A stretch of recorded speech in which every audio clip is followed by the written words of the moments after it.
So we have a new Wonderbird panelist for today. We Yes. have the gorgeous Sharon Hills. I do love you, Sharon. I've known you for 3,857 years, haven't I? Do not say how long, because it makes me sound very old. Well, you look very young, darling. Well, hopefully with the skincare we make, I should do. Exactly. Your skincare is fabulous. In fact, I'm using all the moisturizers all the time. I love them. I really do. But you know, you invented this range, didn't you? Yes. Oh, I just love invention. You know, my kids laugh and say, put mum in a little room with a white coat on, invent all day, I'd be really happy. Oh, that's wonderful. Yeah. So, guys, what have you been doing over the weekend? Well, it was my birthday.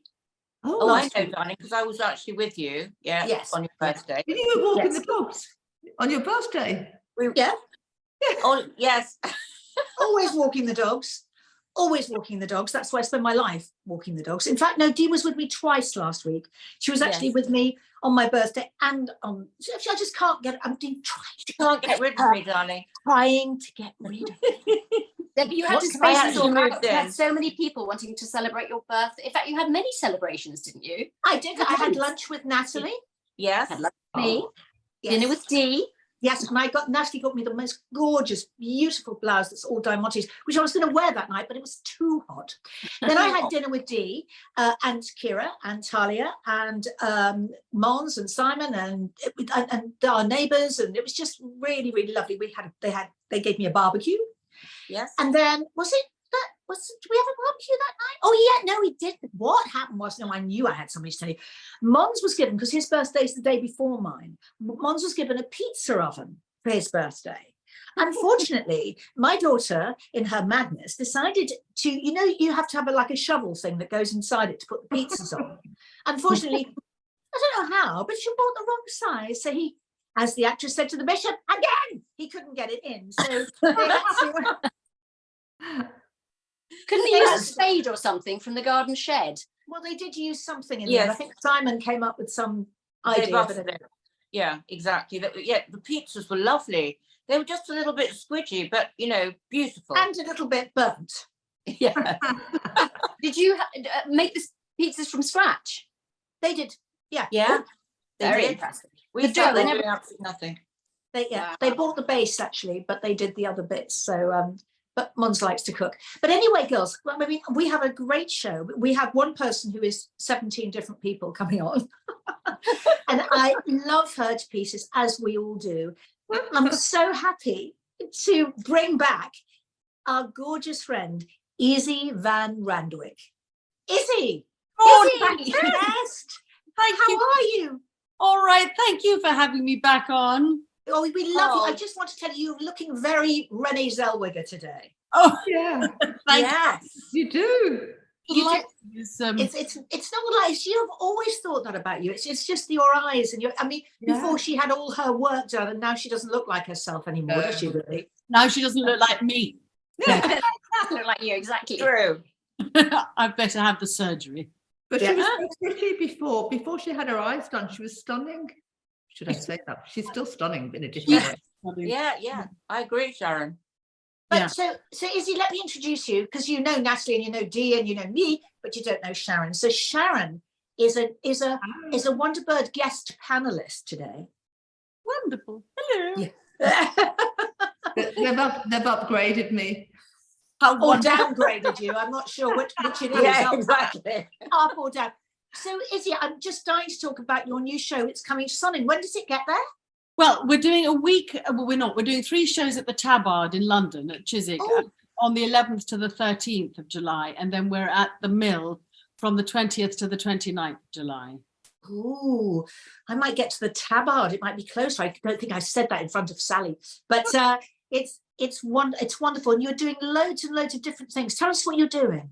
Okay, so it's a show about 7 extraordinary women, all who died too young. First one, Billie Holiday, then Marilyn Monroe, then Patsy Cline, then Janis Joplin, Mama Cass, Karen Carpenter, and Dusty Springfield.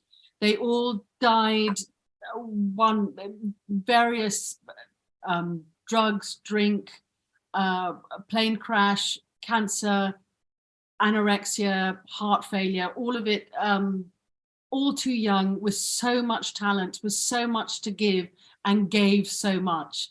And as I started investigating this, they were all the first of their kind. They were all trailblazers, and they were able to do, by doing what they did, others were able to follow in their footsteps. It's hard to comprehend that, say, Karen Carpenter sold over 100 million albums and had 17 Billboard #1s. Now at the peak of her career, that Dusty Springfield was the highest selling female recording artist in the world.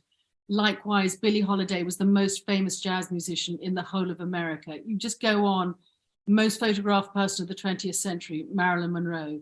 Patsy Cline was the first, she was the first of everything, the first female country singer to headline a show, first female country singer to headline a show when there were men on the bill. She was the first female country singer to be inducted into the Country Music Hall of Fame. I mean, they were all the first.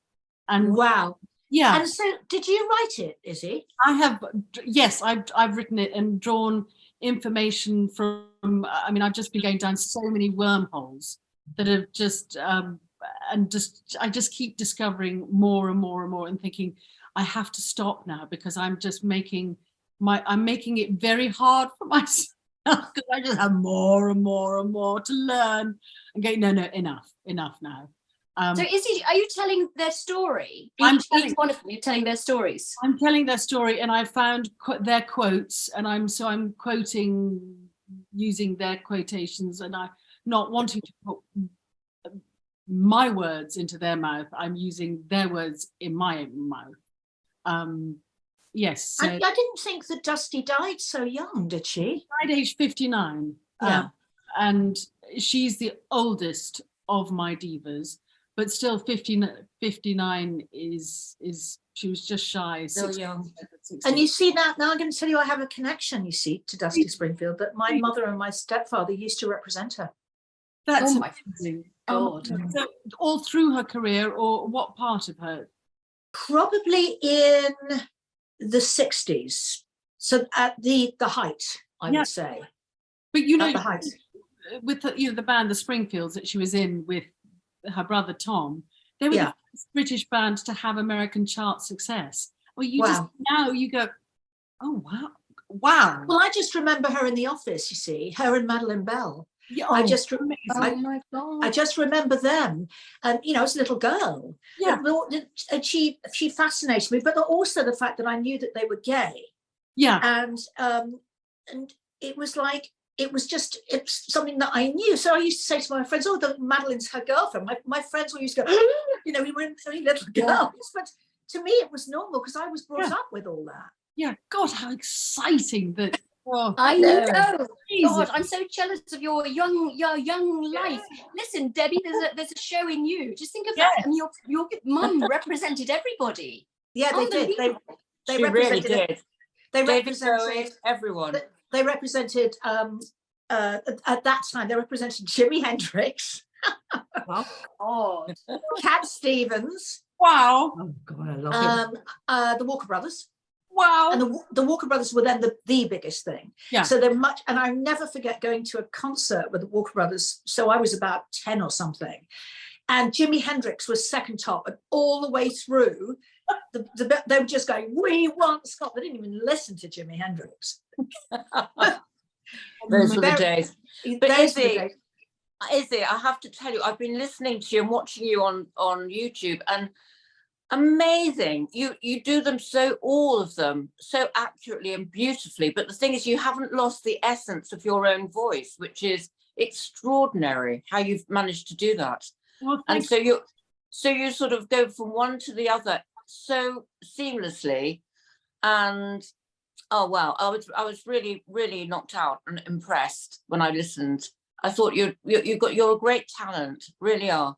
What I think is wonderful about you, Issy, is that you have actually crossed over the line. You're a wonderful actress, but you also have these incredible voices inside you, and this other talent. And very often people put you in a box, don't they? They in do. the business, but In the you industry. have managed to just transcend both so cleverly. Well, you're very kind to say that. We know this business is a funny old thing, and I have to say I've never had a trajectory. I've just done gone wherever, and I think it's because being foreign, being I'm not an English now, being Dutch and kind of always being slightly outside. I never went to drama school, as I think I mentioned before. I went to Madame Jojo's. I've always been slightly my own work, and so with this show, my daughter was doing my eldest daughter was doing her GCSEs, and there was possibility of doing a tour, and I went, absolutely no way. I need to be here to help my daughter. I need to test her. I need to make sure that she's got the right food in her. Be there with my NutriBullet. Be there to be shouted at. And I just thought, well, what I could do is I can do this, and let's see if I can put it on somewhere. And lovely Ruth Leon at the Pheasantry said, oh, what have you got? And I said, well, actually, I've been working on this. And I started to do that because I just thought I need to be here for my child, and I can do a few nights, but I will be here for her. And that's how it all started, really. Wow. And was she saying, oh, Mum, I wish you were on tour, just stop giving me smoothies? Sharon, how long ago was that, Issy? So that was 5 years. Yes, because it was 2018 was when it started, and then lovely Bill Kenwright was all interested in touring it. Then lockdown happened, and then everything changed. And so, I mean, the thing is, Issy, there are so few, if you like, artists in this country that do a sort of a one-woman show. Like in the States, you've got Bette Midler, you've got all of these things. Yeah. I think that we should champion you to do your show in Vegas. How about that? Oh, God.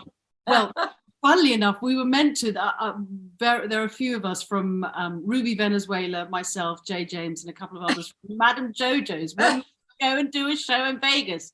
But the man who was going to take us over there was a con man, and so. But you could take this to Vegas. It would be fantastic. Well, it would be wonderful. Yes, I'm not sure. My father was supposed to open. I'm so sorry to drop it in again, but this is my real father, not my stepfather, who managed all the badge. My father was supposed to open the Pink Flamingo in Vegas with Ethel Merman. He was the support act. Wow. Oh my God! He was only 25. And they picked him up from over here because he'd broken all records at the Palladium, but unfortunately started to get ill, and he died a few years later because he had a brain tumor. Very young. But he was, that's why he was going to Vegas, and that's just before I was born. And I could have been born in Vegas, and instead I was born in Sunderland.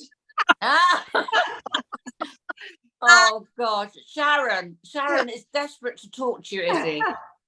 So Issy, it's quite a hard act to follow. Anything else planned after this? Well, yes, but not in the performing. I've mentioned that I'm Dutch, and I found my mother's war diaries, World War II, my grandfather's, during lockdown, and I've started to write that, and I've got a bit of interest in a book for that, so I have got to go and. God, I bet that was so. Oh gosh, that must have been quite a riveting read, or distressing read. No, it was really interesting because I refound my mother. Sadly, was found dead, and it was quite an emotional time. So I found these papers, and I didn't deal with them then. I thought I'll look at them as and when, and I happened to find them during lockdown in May 2020, and it was exactly the same period where my mother and my grandfather write about, because it was May the 10th in Holland is known as, actually May the 5th in Holland is known as Liberation Day. That's when they were liberated in 1945. And what happened to my mother was that they'd heard all of this. I mean, there are many complicated and funny things that happened that you weren't allowed to have radios, but they had a Swedish neighbor, and because Sweden was neutral, she could have a radio so they could hear the Allied broadcasts, and they knew that the Allies were on their way. And suddenly the Germans said, we want to requisition your house. And they went, no, we're about to be liberated. Sorry, guys. And this goes on, and then they eventually, their house is requisitioned, and while liberation has been declared, so the country is liberated, but they're not. So it's quite a funny story of living with, and I then I've been researching, and the general who and his retinue who took over the house was quite a important German general and quite high up in the Luftwaffe. And so it's been quite a journey of discovery for me, quite interesting. So I want to go and there's a bit of filming. Did they get their house back? They did, after finally on the 10th of May, the general was finally put imprisoned and taken off. And I've got his interrogation report. I know he was in the Nuremberg trials, and he ended up, I mean, there's a lot of very interesting information. Oh, you have to write that. Yeah. So that must have been very scary too. Very frightening. Yeah, and the things my mother was saying, how, and I've been just verifying facts, which has been, because where she lived in Hilversum, it became the center of the Wehrmacht in Western Europe. Hilversum became the center because also it was quite high up. I mean, it's all relative in Holland. I mean, it's quite flat. So, but Hilversum was quite high, and it also had all the radio stations around there. So it became the center for the Wehrmacht in northwestern Europe. So she lived in Hilversum, they lived in Hilversum. So it was, discovering all of this is quite interesting. I think the thing is with our generation now, we will be the last generation that's really that connected, because my mother's parents were killed in Auschwitz. So it's all the same. You know, we've got such a deep connection, but our children don't. And I think we have to keep this alive to show them. I mean, now my daughters are showing a bit of interest in what happened to my mother. I think because they've got children of their own and realized, you know, how. When I think about my mother and thinking that she came over here on her own when she was 4 years old on the Kindertransport. Wow. And I think about my grandchildren. So now from her coming here by herself, there's me and my two daughters and my eldest daughter's 3 sons. And all I think of is, wow, look what happened. Through her parents' bravery of saving her life and losing theirs and putting her on that train. Can you imagine putting a 4-year-old on a train by herself? Unbelievable. Unbelievable. My mum was in a Japanese prisoner of war camp. My mum was Eurasian. I couldn't look more English skin. My dad was but my mum was Eurasian. And so being a mixture for the last 6 months of the war, they rounded her and all her family up and shoved her in a Japanese prisoner of war camp in Singapore. Oh, that was really just terrible. It's weird how we all got here. This is just crazy. No, it is absolutely extraordinary. And on all those, the thing is that what's so interesting is everybody's got a story about the Second World War, of some that touched their parents, their grandparents, and absolutely. So important to tell that story before it's too late. And what are you going to do with it, Issy? Are you going to create a screenplay from it? Because it sounds like you could. Well, I think that there is a bit of interest in that, and I just need to write I think that social history, there's quite a lot of interest in social history just from a literature point of view. So I'm going to go and research and go and do that. And I want you to be my friend. I love you, Issy. I know, I think we all do. This is so lovely. Your energy is so fab. It really is. And you're such a talented person. But I did want to actually challenge you to something today. Okay, I'm ready. I'm going to challenge you to a Marilyn Monroe off. Okay. Right, you go. Okay. As in, would you like me to do Marilyn? Yes. Yeah.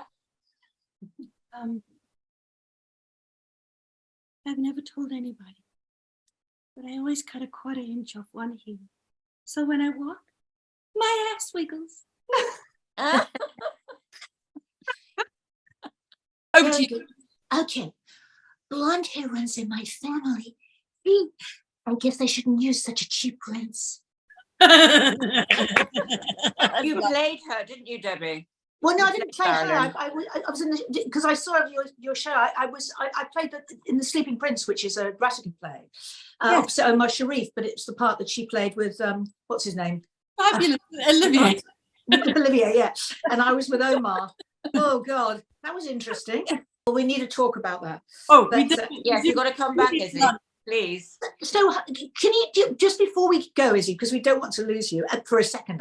I'll call you later on. Yes. And we'll arrange to meet. But do you actually do you actually speak like Dusty in it? Well, it's quite interesting because she was quite RP. Yeah. Interestingly. So it's not, I have her in the ether around me, but I don't do, because it's not Irish, which is what you would have thought. A bit of Irish, a bit of she's born in Ealing. She's quite RP when you listen to her, but it's quite quite husky. Yeah, quite husky. Yes. That you did a brilliant Dusty. Well, all of them are brilliant. All of them are brilliant. So please just tell us before we go, darling, when you are where, so we can tell our viewers. I'm at Theatre at the Tabard from the 11th to the 13th of July, and I'm at Sonning, the Mill at Sonning, from the 20th to the 29th of July. And we will be somewhere. We'll get you, We we'll will. drag you down, Sharon, Definitely. from Liverpool. We'll get you here. From Liverpool. Yes. Thank you. Thank you. And Ed, my husband, is he's not only directing, but he's also in the band on the guitar. Oh, Wow. is it? Wow. You've got to get your husbands in there somewhere. I tried to get him on the show today. I said, come on, you can talk about the show, but I can't. Oh no. Next Bye, time, my darling. darling. I will call Lovely you later meeting you, if Izzy. you're around, and we Bye, will meet up.